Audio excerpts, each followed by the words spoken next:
Welcome, everyone, to the Veritas podcast. I'm going to start the show with a quick request. If you're listening to this show on iTunes, please leave a 5-star review. It really, really helps get the show out to more people, spread the show around, make the show more popular. I appreciate it very much. If you're listening on iTunes, give us a 5-star review. And I have a special announcement that coming onto the show soon in the next few weeks will be Francis Foster. That's a very special guest for me, somebody I've wanted to talk to for a very long time. If you don't know who Francis Foster is, he is one of the co-hosts of Trigonometry, which is a show you may have watched on YouTube. There's also a podcast format you may have listened to. I'm very excited to be having him on. But today I have on my good friend, Ryan Lazarus. Ryan is a writer and entrepreneur. He also is a former journalist with Scanner. And he's also, like I said, he's a good buddy of mine. So today's show might sound a little bit different because Ryan is actually a personal friend. He's not just a guest. I'm very excited to be speaking with him today because I'm always happy to talk to him. Ryan, thanks for being with me today. Yep. Thanks for bringing me on, Scott. Yeah, I'm excited to see you. Excited to talk to you during this this weird time where, COVID is exploding, Afghanistan is exploding. There's a lot going on. Yeah. Oh my. That's an understatement. Yeah, I know next to nothing about foreign policy, so we're not going to start off talking about Afghanistan as much as people might expect. That I have a general rule that I try not to speak too much about things I know nothing about. But what I want to start off with, Ryan, is: Are you sure you're an American, or? Yeah, exactly. Yeah, it's like, but yeah, it's probably for the best. Only more people maybe thought that way. Yeah. But to start off, Ryan, I just want to ask, you were on the channel a very, very long time ago. At this point, it may have even been a couple of years ago. So I just want to ask if you want to, and it was a completely different podcast, actually. So I just want to ask if maybe you want to introduce yourself to the audience a little bit and just kind of talk about your background, a little bit of maybe your work with Scanner, and then what you're kind of doing with your entrepreneurship, your writing, all of that. Sure. Yeah. So I guess we'll go back to college. About 13 years ago, I actually dropped out of film school. I went to Columbia College here in Chicago. In my last semester of school, I was connected to, through a mutual friend, someone in India who had some very interesting business ideas. And at the time, I was looking for a way to fund my film career. And for whatever insane reason, I thought this might be a good idea. So I ended up dropping out my last semester, never went back to finish. I've been doing business in India now for roughly 13 years on various projects, mostly in the infrastructure space, building things like cell phone towers, water projects, energy, stuff like that. More recently got involved in some in healthcare. Aside from that, I've also co-founded a company called Valkyrie. It's a drone delivery startup. We actually patented smart drone delivery mailboxes. So basically a safe, secure spot for delivery drones to land and secure packages. So someone doesn't steal your shoes you ordered on Amazon, or if you ordered a pizza from Domino's, whatever it may be.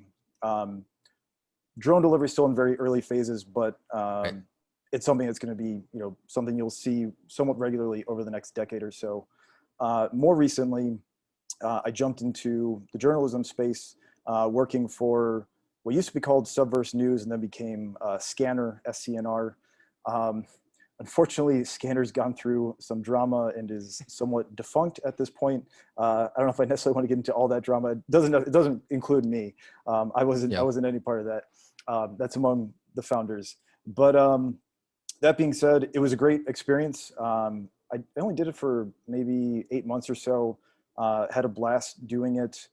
But so this was back in February of last year. I was actually going to be starting like a small studio here in Chicago, hoping to do a bunch of expert interviews. There's so many authors and great speakers that come to Chicago, and I just got approved to get maybe like a small co-working space to do this.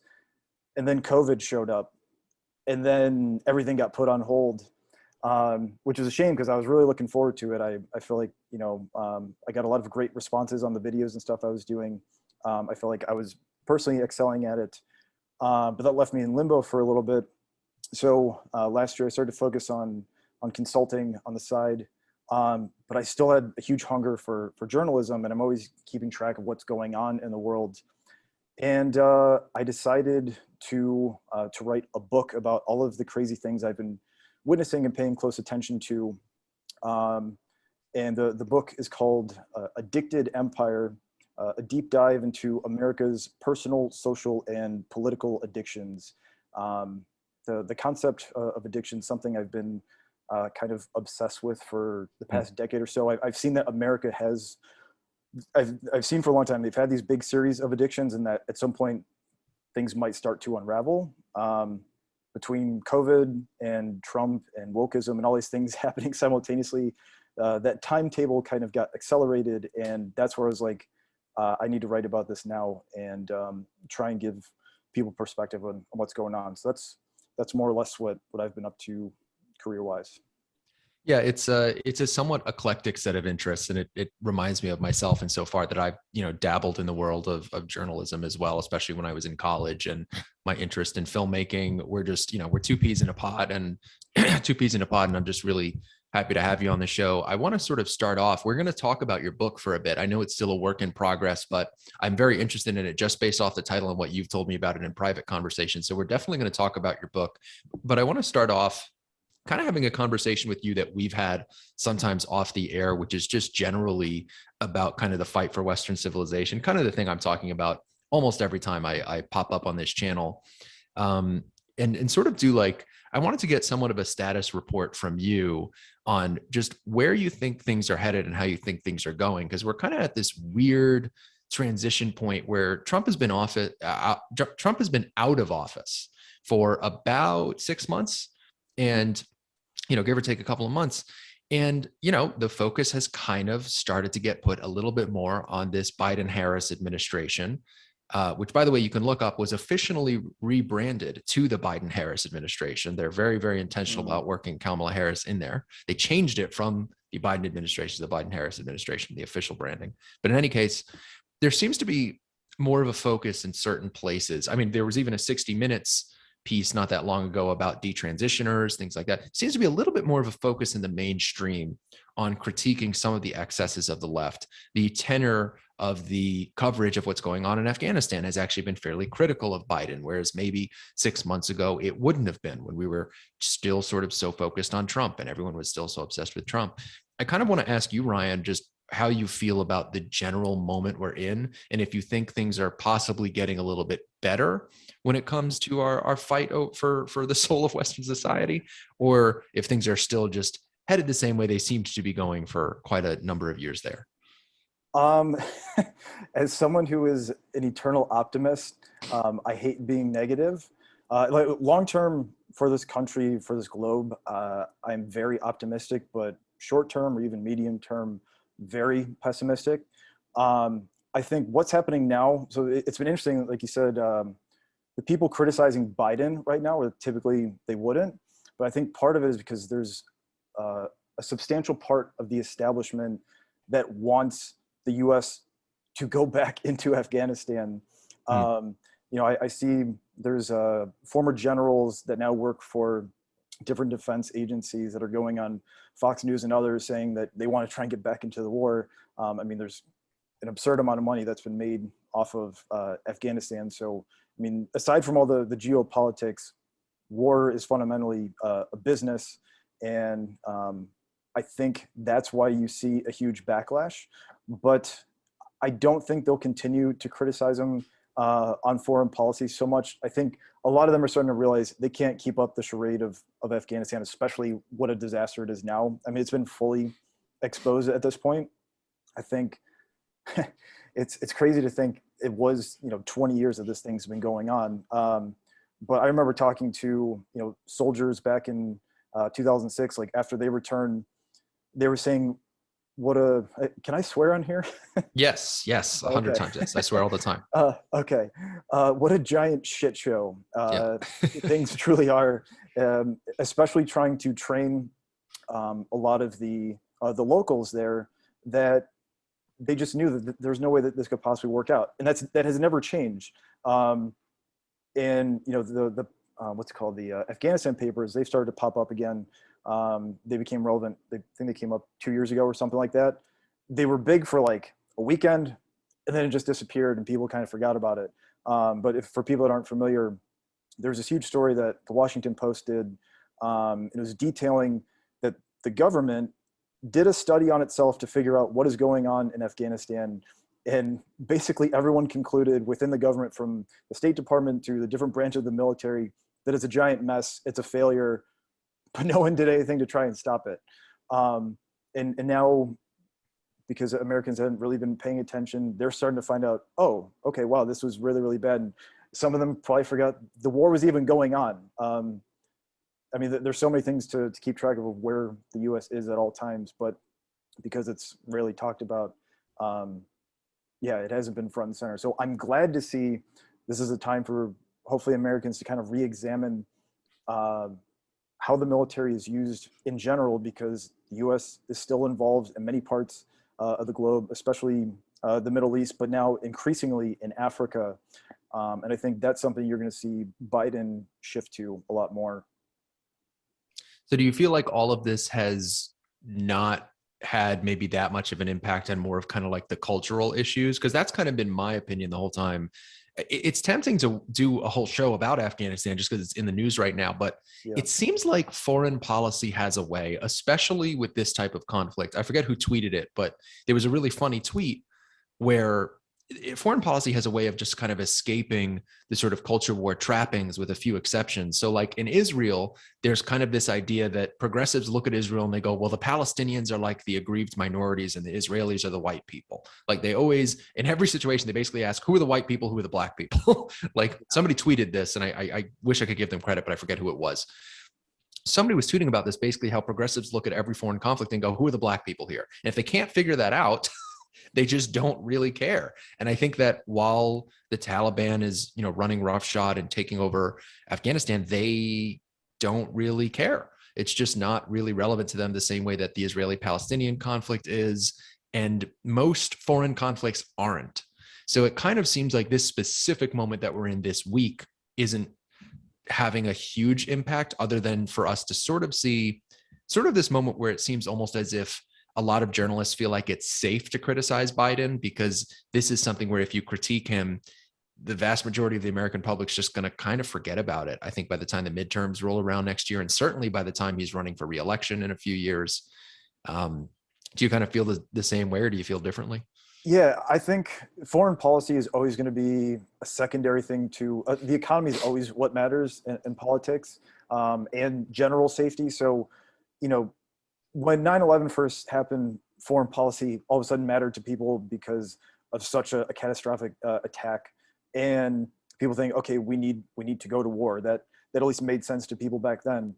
But we haven't had any major attacks, nothing even close to what happened after that.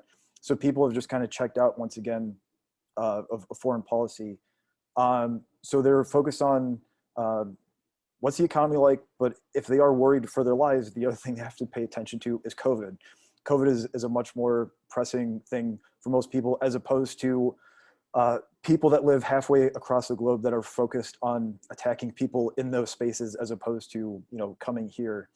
So that's why I think long term, the Afghanistan thing is just there'll be certain people that pay attention to it, but the broader public, at the end of the day, doesn't really care. I think it will make it a little harder in the future to sell new wars. But I mean, most of the things the US government does now, they're much smaller scale and they don't really announce or heavily talk about them. What the US is doing or has been doing in Africa for the past decade since Obama was in office, you'd see, occasionally a headline here or there, but it would never make, a top headline on the major networks. You'll rarely see it, at the top of major sites. You'll see it buried somewhere, but that's just the reality of, America as an empire. It has so many things to try and take care of, and most people are just completely oblivious to it. So I don't think they'll pay attention to it long term. Yeah, I think that people's emotional attention span, as you mentioned, kind of with COVID still being a big deal, even when we thought it was going to finally become a small deal, their emotional energy and attention span is very limited. So it seems like we're kind of at a weird point. I want to ask again, though, like you mentioned being pessimistic in the medium and short term, but optimistic in the long term. Can you expand on that? Because that sounds very interesting to me. Sure. So between COVID and the lockdowns, just the general sense of, people still being polarized. I know things have kind of died down recently, but I still feel like people are still on edge and that anything can quickly set that off. So if there is harsh lockdowns again, there's certain cities or states or areas that are going to start to rebel and cause chaos. At some point, it's sad to say there's going to be another horrible police shooting or killing or something that emerges that can set things off. I think inflation is going to continue to be a huge issue. You've got this weird state that we're in when it comes to what's going on in the labor space, and people not working because they're getting paid not to work, which I can understand why people would not want to. But as far as how that affects businesses overall in the economy long term, that's going to destabilize a lot of things. So at some point, it kind of seems like the dominoes were cut off from continuing to fall, but at some point something's going to knock over the other set. And it's hard to know exactly what that's going to be, but fundamentally, nothing's really changed. I mean, Trump's been quiet for a while, so I think that's helped keep things kind of calm. But now even he started to be in the news once again. When he was absent for a few months, people thought, oh, okay, that era is over. But I don't think he's going away, whether he runs or not. I think he's still going to be a big political influence.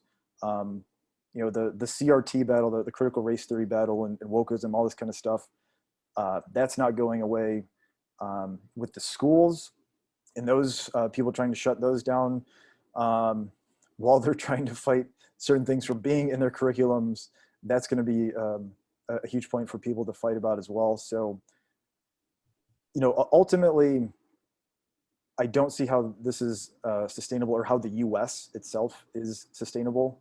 And I know we said we'll talk more about the book later, but just because it's related, the main theme of the book is that all of the different addictions that I identify in there will result in what I refer to as the overdose, which is basically a Soviet-style collapse of the U.S. That it will break up in some way, shape, or form. It will no longer be the United States. It will be some sort of divided states of America. So that could be maybe one state that leaves the union, or a part of a state, or multiple states, or certain regions. There's no way of knowing that. But because things are so polarized, things are so screwed up, I don't think there's any way to politically deal with those things. And right now, there's no, well, I guess, you know, one of the analogies that I use in the book, because the whole theme is about addiction. If you're a drug addict, and most drug addicts tend to live in denial, they don't like to think about how bad they actually are, or how much they abuse whatever drug it may be. And it takes an overdose or something extreme to hit rock bottom and then have a chance to recover. I feel like that's where the US is at. Like, they may see that things are bad, but I don't think they understand a lot of the underlying issues that are so pervasive that it's going to take something truly extreme to hit rock bottom. And then from there say, okay, we need to reformulate how we try and work as a society. But after watching what happened last year, I feel like 2020 is basically like a tame overture of what the future is going to be. So if you thought 2020 was bad, I think it's only going to get much worse until people stop and say, okay, this is a complete nightmare. Why is this happening? Ironically, you've got sirens in the background, right? As you talked about last year. Yeah. That's very fitting.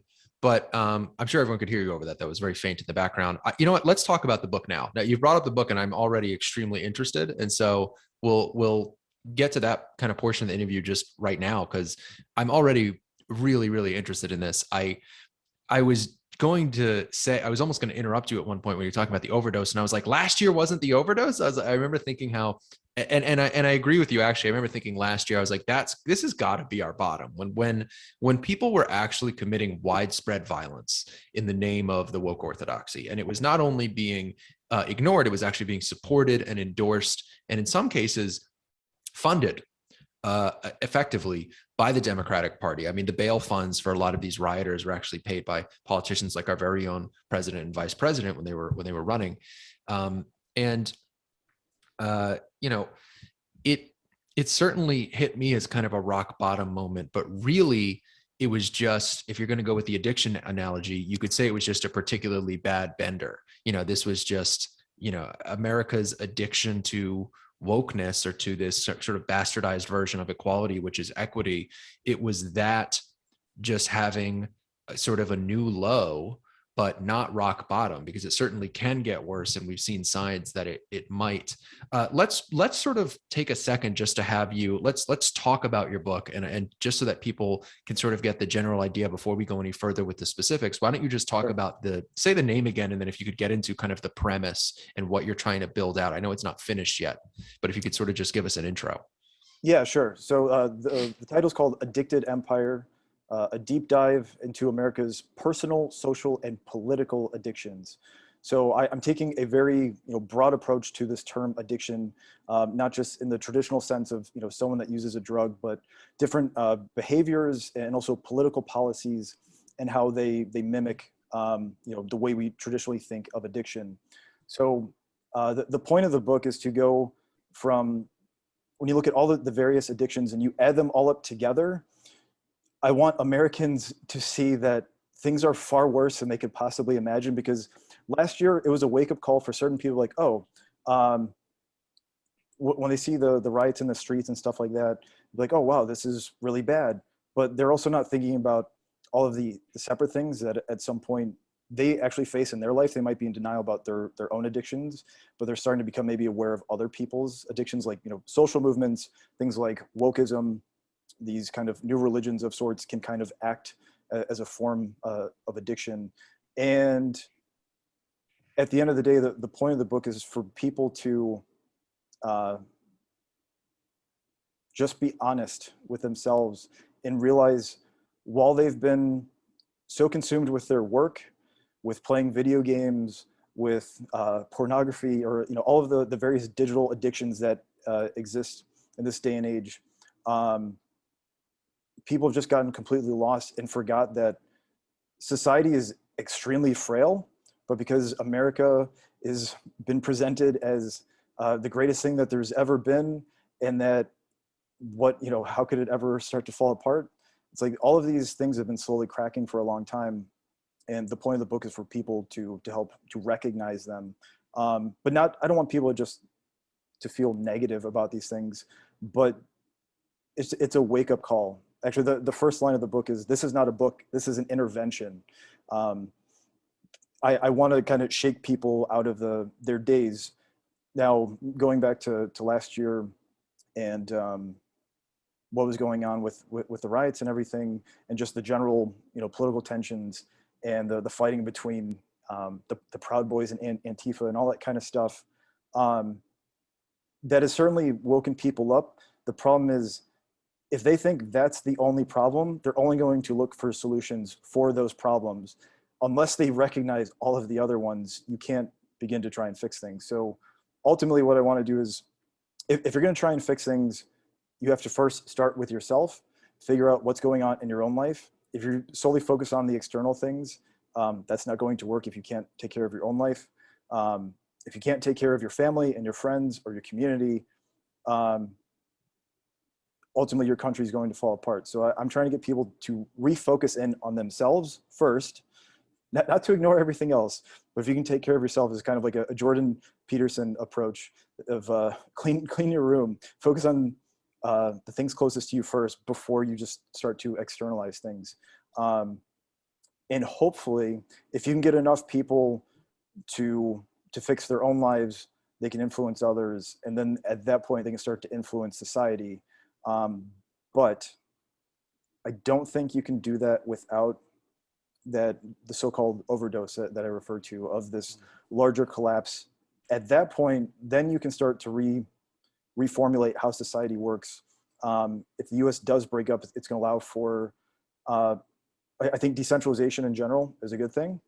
And it's going to allow people to focus on, how do you fix your cities and states, as opposed to this giant country that is, completely incompatible with one another. So.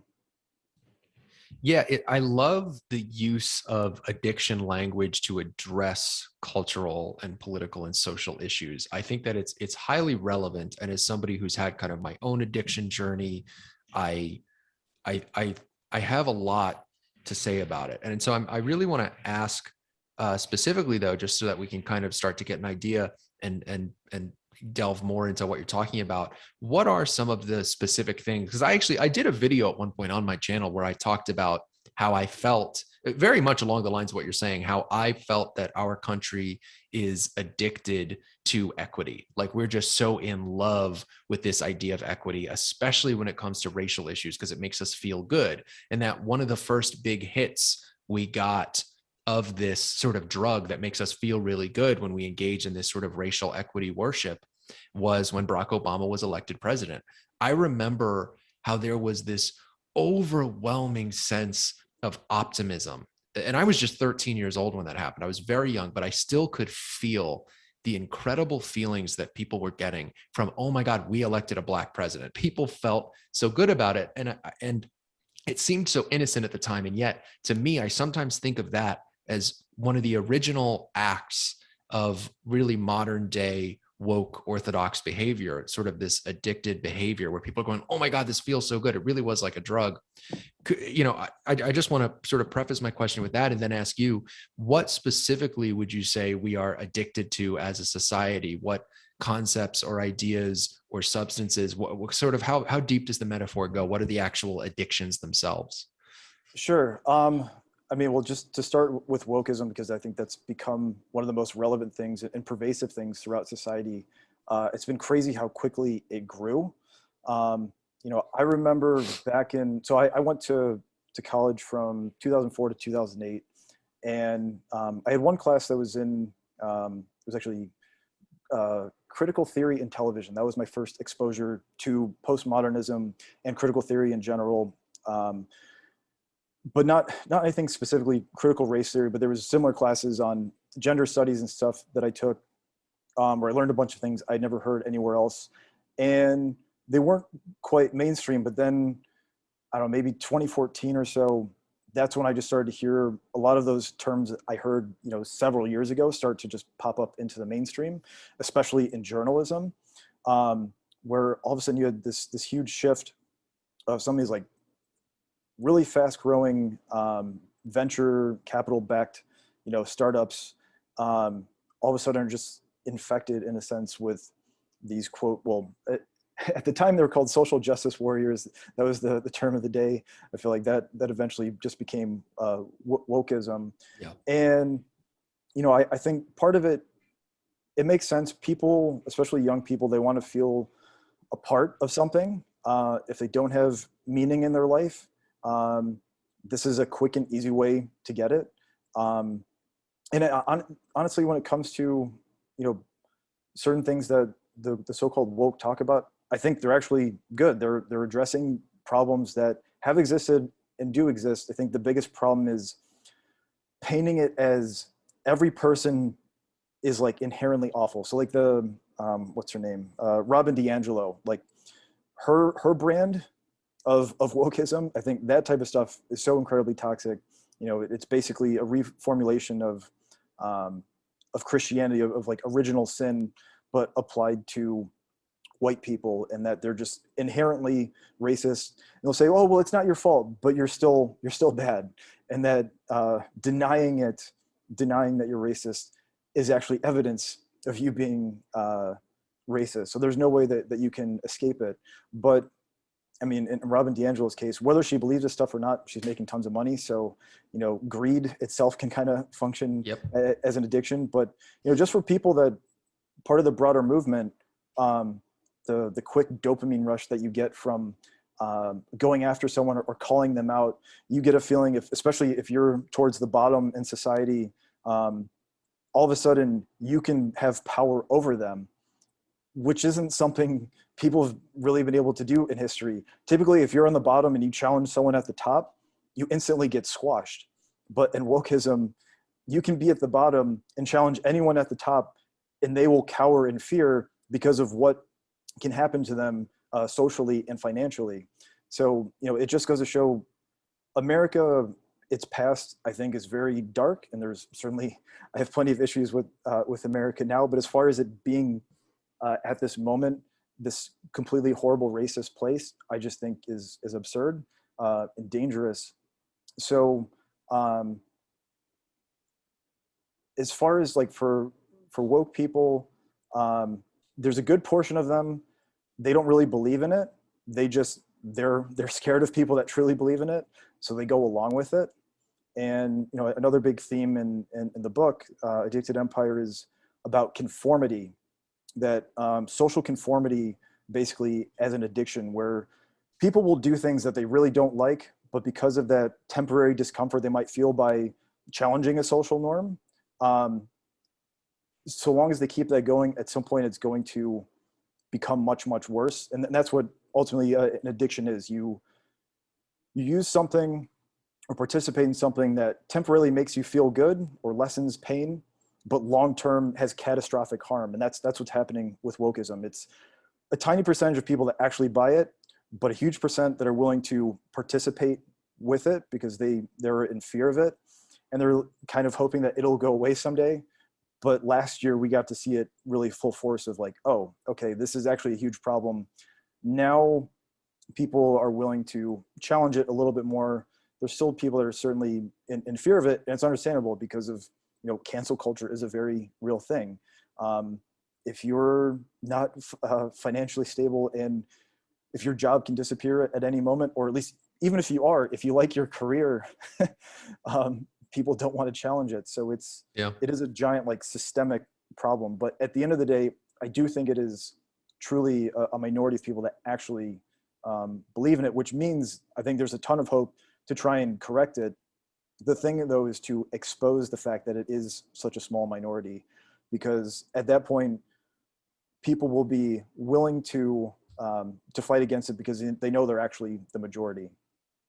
Yeah, this actually leads into one of my I thought it was a non-book related question. It was just sort of in my notes, but this leads into something that apparently is kind of connected to your book, that I really wanted to ask about, because you're hitting on the fact that I think there's a sense of, I don't know whether it's so much the safety and the sense of good standing, or actually the sense of moral superiority that you get from feeling like you're on the good team with the nice people, even if they aren't necessarily the people who are actually most concerned with the truth and order and kind of the hard part of holding together a civil society.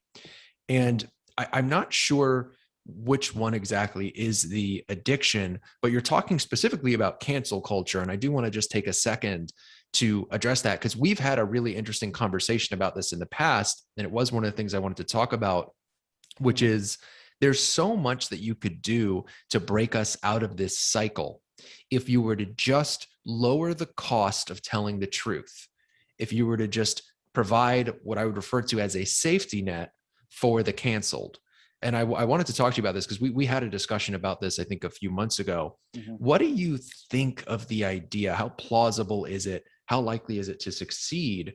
And how exactly would you go about it? This idea that I've had for a long time, that we could maybe create like a fallback job pool and a social network for people who are effectively canceled, people who are saying, look, I spoke out in a reasonable way, sharing a mainstream or maybe a slightly off color opinion, and I was completely ramrodded for it. And now I have no job, no friends, and no family.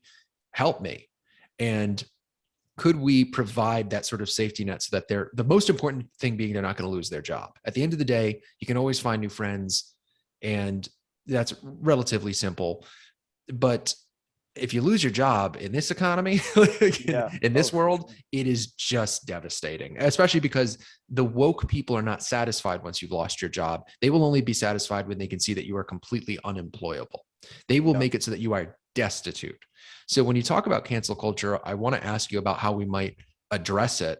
Do you think there's a way to create some kind of safety net? I feel like this has got to be the first step to taking back some ground in the fight for Western civilization, is just make it so that the cost to people for saying that they are part of the silent majority, right, that you were kind of referring to, is lower. Do you think that is possible with some kind of job pool that is reserved for those that have been canceled, kind of the way that sometimes veterans get preferential treatment for jobs? Could we, obviously privately, this wouldn't be government funded like the veteran thing, but could you put something together where it's like, look, let's reserve some decent jobs at employers who care about freedom of speech and who want to help these people that are in a terrible position for doing a wonderful thing? that there are these terrible incentives where for telling the truth, you lose everything. And if we can take those incentives and re-engineer them just a little bit, I feel like it would go a long way. Yeah, no, I think that's a great concept, and something that you could even probably apply to GoFundMe and other similar crowdfunding sites. But if you created one specifically for cancel culture, for victims of cancel culture, I think that would be fantastic. When it comes to people in the media, they seem to be the ones that get canceled the most. I mean, certainly you hear other stories of people that get canceled that aren't, on YouTube or other media spots. But the biggest thing is trying to get people to move off of the major platforms. One of the things I'm excited about, that's going to stop cancel culture, is people moving to, at least for replacing video, Rumble. I don't know if you saw, gosh, I'm blanking on his name, Glenn Greenwald. I saw a little bit about this. Yeah. Yeah. So he just announced that his main video stuff is going to be posted on Rumble. He actually went on Tucker Carlson's show, or Tucker had him on just to make the announcement that he's moving to Rumble, trying to get people to get away from YouTube and these giant platforms that are notorious for canceling people that typically haven't really said anything that controversial. I'm not saying in all cases. There's certainly some pretty bad stuff out there. Not that I think that's a good reason to cancel someone. But between Rumble, Substack, for written journalists, or they do podcasting on there as well. There's so many alternative platforms that over the next decade or so, it's going to be impossible to cancel anyone media-wise, because there's new ecosystems that are popping up. I think they're growing extremely rapidly. As far as for the average person that no one knows, but they pop up on Twitter one day because they were in Central Park and they said something, or they called the cops, and then all of a sudden their life is ruined. Yeah. And we don't have to get into the details of that whole case, but like those types of stories, yeah, I think it'd be great to have some way, a reliable way of funding and trying to help those people. Granted, that person that got canceled, she wasn't trying to be brave in that moment, or she wasn't, like a whistleblower or something trying to say, here's something that's going on. It was in a bad situation. It turned out horribly for her. But ultimately, she was someone, and there's a podcast now about this that Barry Weiss did, where she actually interviews Amy Cooper, and it's really revelatory, and I recommend it to everyone. But she was someone who, at the end of the day, was involved in a private interaction where she may have done something wrong, but the details have come out and made it certainly seem a lot less wrong than it may have initially for our gut reactions when we saw the 20 seconds of video that were available, the 45 seconds, whatever it was. She's a great example of somebody who's, if you listen to the interview she did recently, her life is a whole year later, it's still completely in shambles. And I don't know if that is a proportional response to what she did, especially with all of the other details that have been revealed since then. So yeah, I think it's very important. She's a great example of someone where I'm like, gosh, look, I'm not saying I want to be best friends with this lady. She does seem like she was maybe being a little unpleasant or overzealous or something. But the idea that she should remain unemployable for the rest of her natural born life. I mean, what is she, like a 40-year-old woman? I mean, it's going to ruin her life. And so there's just an example of something where I feel like we need to break the site. We need to break up this system where you can ruin someone's life over a momentary lapse in judgment. I mean, we've taken a snapshot. This is I think approximately 40-year-old woman. We saw about 40 seconds of her life and have completely ruined it over those 40 seconds. And she may have done something terrible in those 40 seconds. It's not entirely clear when you watch the video. It's certainly much more muddled than it was initially, but certainly I don't think that her whole life has to be this slog of being permanently unemployable, which people, I think they actually do conceptualize how terrible that is, but the kind of person that engages in cancel culture doesn't care, or actually they take a great pleasure in inflicting this incredibly disproportionate punishment onto people of making them permanently unemployable. This is an unimaginably painful thing to experience. I mean, I'm afraid of it every day. I'm somebody who is thankfully gainfully employed at the moment, but at any moment this can happen to me if somebody goes after me. It could happen to you. It could happen to so many of us who just, do something that steps outside the bounds of the woke orthodoxy. Yeah, definitely. One other big solution of someone or a group of people that has to worry about getting canceled a lot, and that's teachers. And I think a simple solution for them is school choice, which is something that's been growing massively in popularity. For people that aren't familiar, the concept of school choice is all the money, all the public education funds go to the parents and the students, and they decide how that money is spent. So in the US, on average, each student gets roughly $15,000 that goes towards their schooling. That's a ton of money.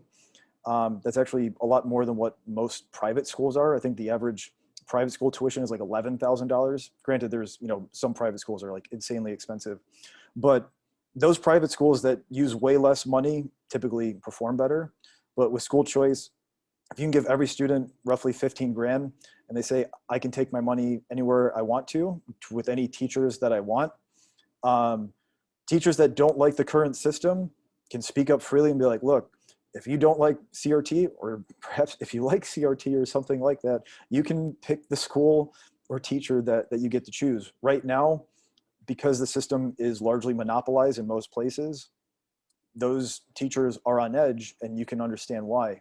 So the more that you can decentralize, I think the better. And I hate to say one of the great things about COVID, because it's obviously such a horrible thing, but last year, because there was so much chaos in the schools, of so many being shut down completely, and kids not being able to go to school, or a lot of kids that were failing, trying to learn remotely, is school choice movements have been popping up all across the country. So you see tons of legislation of either bills proposed or passed at different levels. So that's something I'm super optimistic about. Long term, I think school choice will be the norm pretty much everywhere. It's one of those ideas I think you can't stop.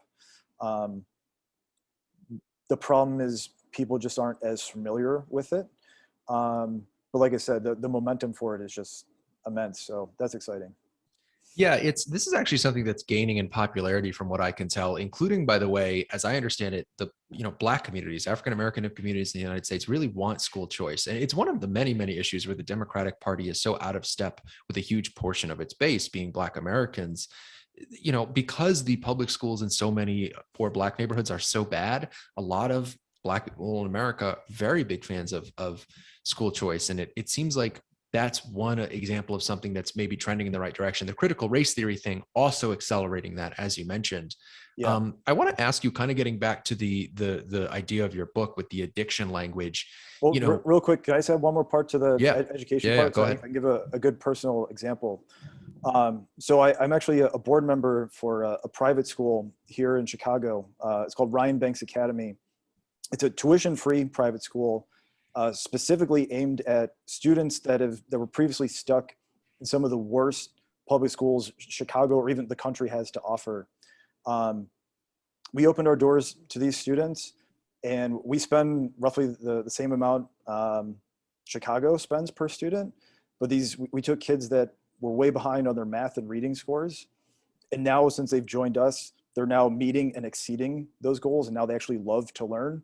So it just goes to show, if Chicago had school choice, if we could expand our operations, that you could have Ryan Banks Academies all across Chicago, we could easily fix these problems, because we know it's definitely not a spending problem. As I said, we spend the exact same amount, and all of our students are African American, by the way, too. So the other thing I wanted to mention, it's funny, the biggest people that oppose school choice, they're almost entirely rich white Democrats. They're pretty much the only demographic that opposes school choice. It sounds like a very similar cohort to the ones who are for defunding the police, which is funny because all of the Black people in America don't want to defund the police. And it seems like that happens an awful lot, that the poor Black Democrats and the rich white Democrats' policy agendas are very, very different. Yeah, for sure. So it's like if the white Democrats say that they care about racial inequality, they're the ones most responsible for it when it comes to education. I mean, Yeah. the greatest predictor of someone's future is a type of education that they get. And the schools in Chicago, doesn't matter how much money you throw at them, they just keep getting worse. Just to throw out a statistic out there, I think a lot of people are shocked by. Since the 1960s, the amount spent per pupil or per student each year has gone up like over 300% since the 1960s. That's adjusted for inflation. But the amount that teachers get since the 1960s is down 2%. So you have to wonder, wait, if they have 300% more money, it's not going to the teachers who teach the students, where does that money go?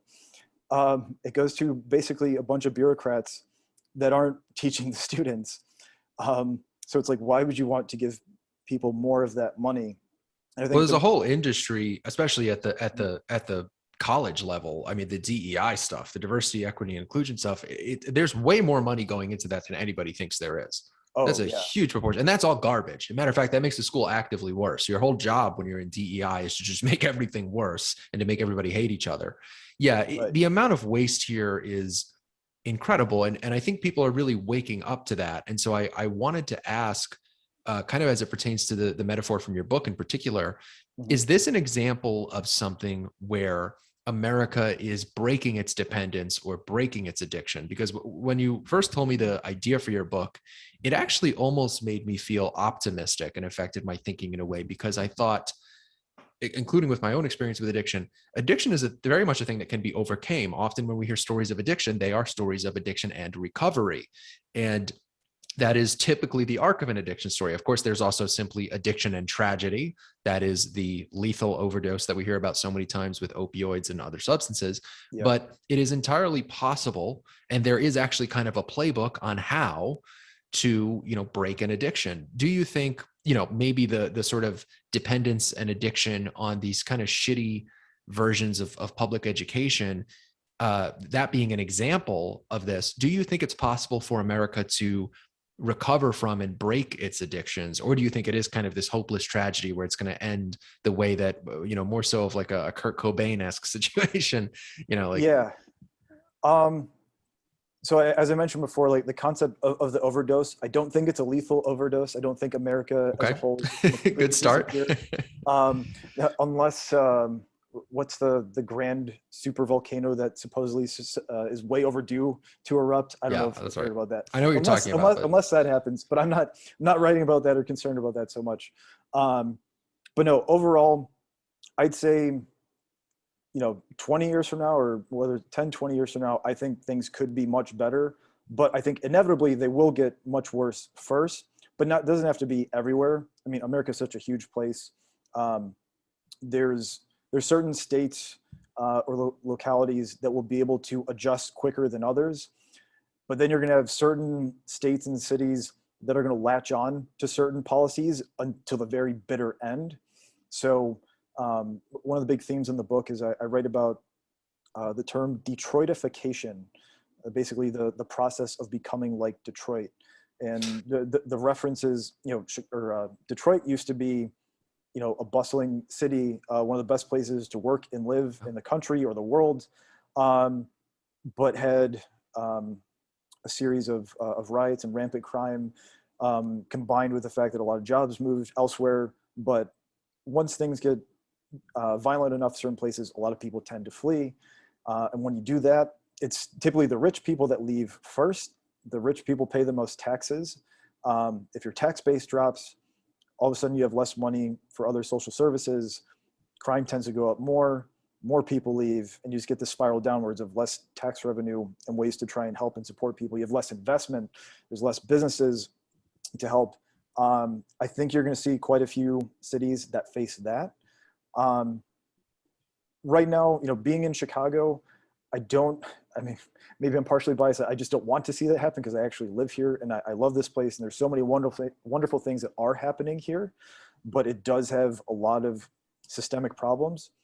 So I hope that doesn't become the case. But there's other parts of the country where some people will just go to the bitter end and just double down on policies that are failing. Because you can just see it of all the cities that have been failing for the past several decades that are primarily Democrat run, those policies have been a failure, but people haven't learned their lesson yet. So it might take them to reach the overdose before they decide to try and change things around. We're really seeing this on the West Coast in particular. LA, Portland, and Seattle, they've just latched themselves on to these things. They're hopelessly addicted to their homeless policies, which are just nonsensical, which is basically that they're not going to have a homeless policy, and they're going to let the homeless populations in all of these cities run completely rampant and do whatever the hell they want. I mean, to the point where you've got them, doing heroin in the streets, speaking of addiction. But and also the defund the police thing is very popular in Portland and Seattle, to the point where they did partially defund the police in Seattle, and the police chief, who was a black woman, resigned. So yeah, I think Detroitification is a funny term, and I hate to pick on Detroit, but they've kind of been the prime example of a failed American city for quite a while, because they did declare bankruptcy in recent history. And I believe they were the first city of over 100,000 residents to do that. Yeah.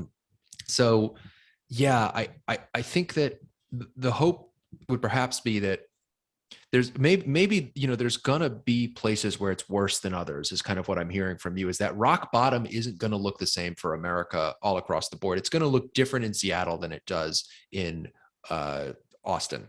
It's definitely. Well, so an analogy could be, let's say I'm a former smoker. I smoked cigarettes for over a decade and quit roughly 8 years ago. Mm-hmm. So like my path to recovery for smoking wasn't so bad, as opposed to if you have someone that's a heroin addict, it's going to be really hard. It's going to be a really tough road to try and recover from that. So you might have certain cities that, or towns or wherever, they're more of the smokers. They can recover, and they're not going to have as crazy withdrawals if they, ease themselves off some of their policies and stuff like that. But for something like heroin, or the equivalent of that for a city, you have to be very careful with how you try and get off of that drug, because the withdrawals can be so deadly. So trying to reorganize your society when it's dependent on so many different systems is extremely, extremely difficult. So, well, it's like people need methadone or a nicotine patch. Yeah. People need to kind of take this slow route. I actually wanted to ask you about that, because I'm not sure how I feel about that. I feel like part of me thinks that if you take the kind of methadone or nicotine patch route, and we're playing with this sort of addiction metaphor, and we're saying, okay, let's not, splash the cold water on people's face, pull the blanket off them too quickly, because they'll just freak out and everything will explode. I kind of wonder, though, if you're just going to try and peel things back a little at a time and get things back to a sane, healthy place little by little and take those baby steps, I feel like the bad actors are going to pull back your progress every single time, because there are people who have a vested interest in our society keeping these addictions. And I think if we don't go cold turkey, if we don't have a big moment where we say we're done with this shit, if we don't have a president who says, I am the anti-woke president, and also I'm not Donald Trump, I don't think he's the guy for that. If we don't have a Ron DeSantis or a Tom Cotton or somebody say, I am the anti-woke president, we're taking this all away, and we are going to fight like hell to make sure the American public knows the truth about this, and do it in a much better way than Donald Trump was ever capable of. If we don't have that cold turkey moment where somebody makes a concerted effort to say, to hell with this shit, and they sort of still play footsies with it the way that maybe a Nikki Haley might do, a more moderate Republican, or certainly a Democrat would do, I'm afraid that if we take that sort of nicotine patch route, that it'll just keep getting pulled back each time. It'll sort of be the conservatism as liberalism driving the speed limit situation, where it'll be like, we're going to slow it down, but we're not actually going to stop it. Yeah, no, I hear you. It can definitely, there's no simple way for, or simple solution for any of these things.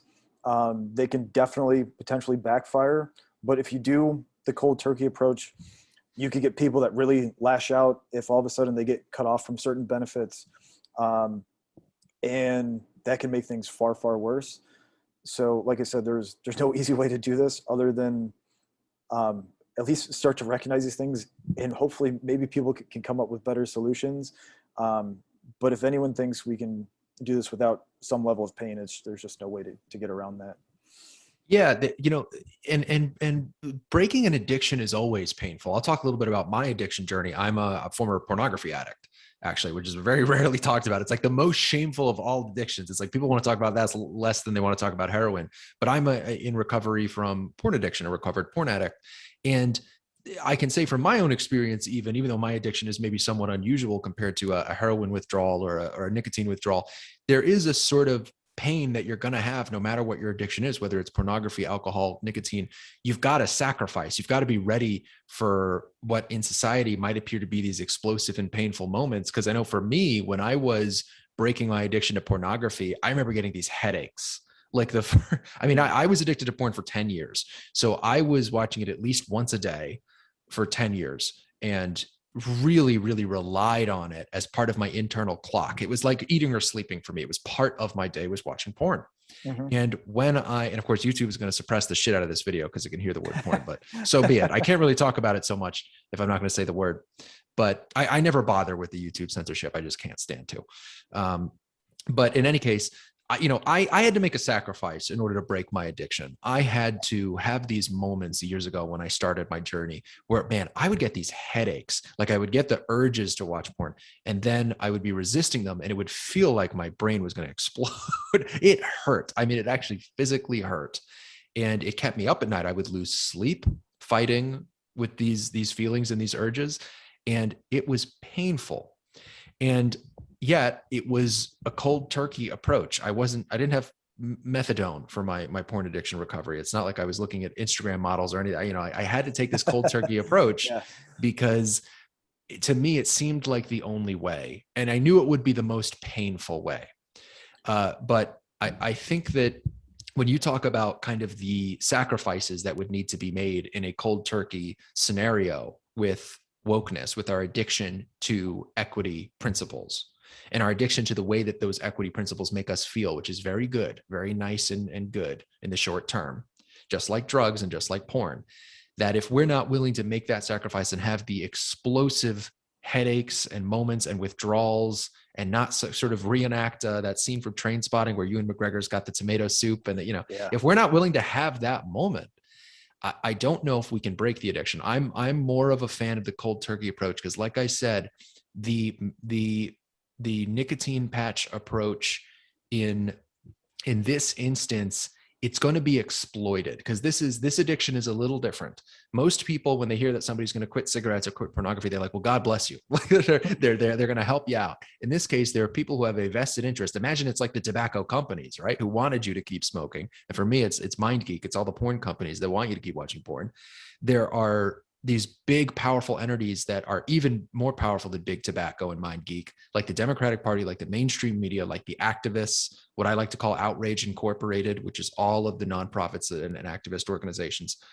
Mm-hmm. These groups won't let us do this slowly. And they're only going to stop if we absolutely make them, if we absolutely sort of bring the hammer down, which I know is kind of getting into neo-reactionary territory, but I'm getting there, man. Yeah, no, I hear you. There's certain cases where I think cold turkey can make sense. There can be problems though, even just like for literal drugs. If you do the cold turkey way, one of the worst ways it can backfire is if you relapse. If you say, okay, I'm just going cold turkey, and you see how horrible that feeling is, and then you just go back to using again, you're less likely to try and stop quitting because you already experienced that horrible withdrawal once. So you'd be like, I'm just going to stick with this. If you do something that's manageable, so like when I quit cigarettes, I used to smoke roughly 10 cigarettes a day, half a pack. And I was like, okay, I know I want to quit, but I don't want to do it cold turkey. What can I do to get started? I went from, instead of smoking 10 cigarettes a day to 9. I did that for a month. The next month, I went down to 8. I did that for several months, until I got stuck for a while at 3 cigarettes. I had to smoke after each time I ate. That was the one time it was really, really tough. But still, I mean, I cut my smoking, massively. I was stuck in that for a few months. It was hard for me to get down to 2. So I was like, all right, I'll do 3 half cigarettes a day. Did that for a while, or for roughly a year. And then at some point I managed to completely quit and never relapsed.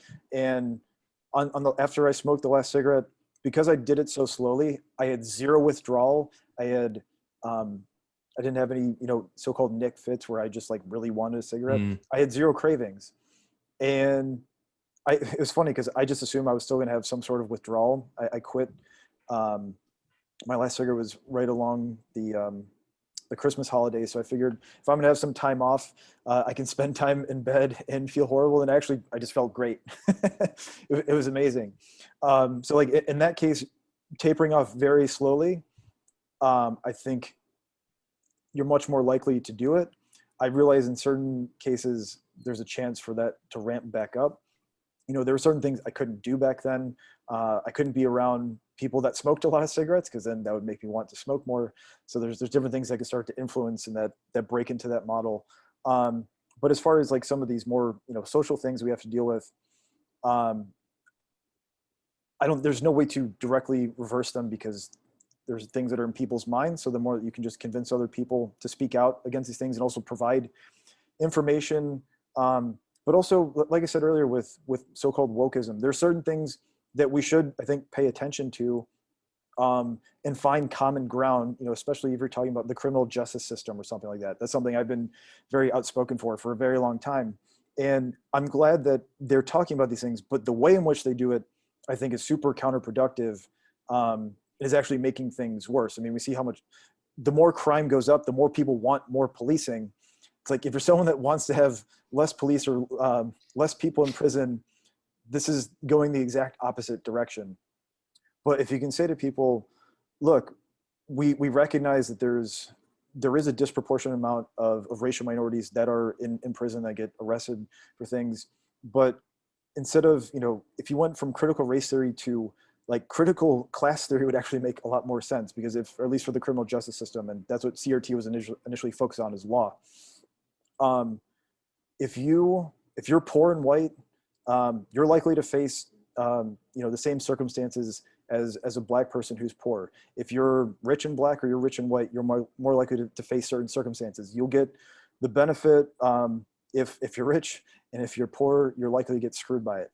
Now, because whites are still the majority in the US, if you can say, and actually there's more poor white people than there are poor black people, if you can say, look, we should all be in on this together to fight against a lot of these injustices.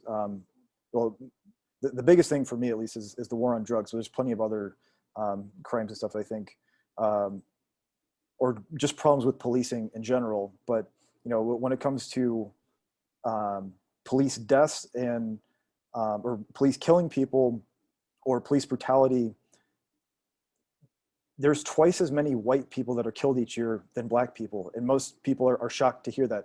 Granted, white people are the majority, so you might expect their numbers to be higher. But the fact that you never hear about it in the mainstream media, you never see those videos, it's like this whole problem of black people being killed by the cops could have been stopped decades ago, if the media especially would say this is a huge problem for everyone.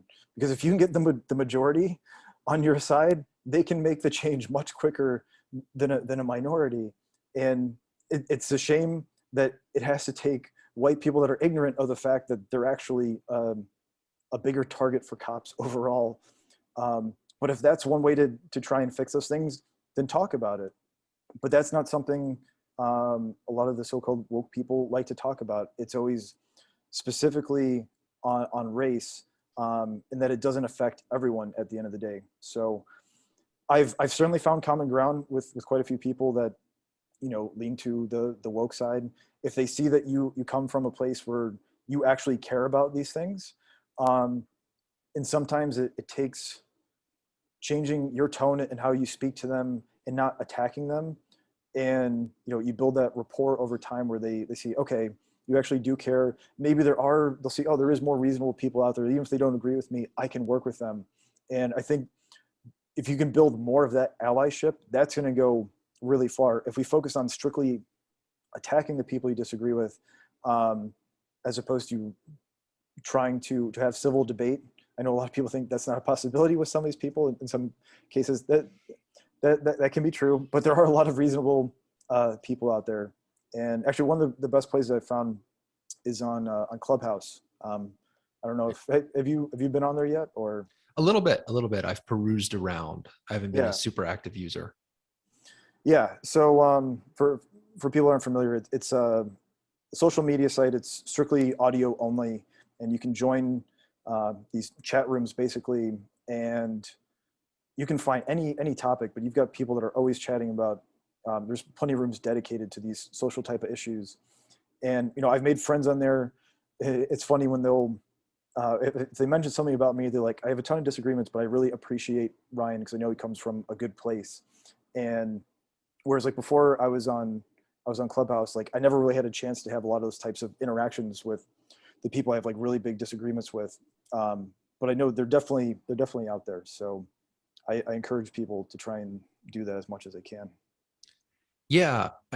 I love what you're getting into about looking at a problem, looking at a hole in society, but looking at potential solutions to those problems and things to fill those holes with through a different lens, like looking at the police brutality issue, not through the lens of race, but through the lens of class or through the lens of abuse of authority in a way that isn't so focused on race. Because when you're looking at an addiction, there's an aspect of that as well, because usually an addiction fills a hole in someone's life. I know that pornography did that for me. I know cigarettes, alcohol, heroin often do these things for other people.